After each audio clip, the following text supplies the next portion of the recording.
Kafshët mund të flasin së shpejti. Kafshët mund të flasin së shpejti. Profesori amerikan Kon Slobodchikov është duke zhvilluar teknologjinë e re, e cila shpjegon sjelljen dhe lehjen e qenit dhe thotë që kjo teknologji në fund do të mund të përdoret për të biseduar edhe me kafshët e tjera. Ai konsideron që zhvillimi i mëtejshëm i kësaj teknologjie do të mundësojë që kafshët në mënyrë të barabartë marrin pjesë në bisedë me njerëzit, shkruan Daily Mail. Profesori shpjegon se si duke përdorur inteligjencën artificiale, respektivisht softuerin për incizimin e lehjes së qenve të preris, kishte mundësi që të lehurën ta përkthejë në gjuhën angleze.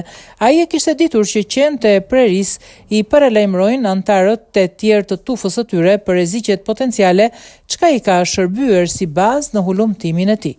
Ai vlerëson që për 5 deri në 10 vjet do të zhvillohet teknologjia me ndihmën e së cilës do të dimë se çfarë mendojnë kafshët shtëpiake, por edhe kafshët e tjera.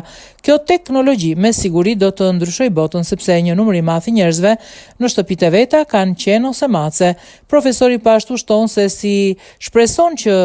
se ai shpreson që njerëzit me ndihmën e kësaj teknologjie do të kenë marrëdhënie partneriteti me kafshët në vend se ti shfrytëzojnë.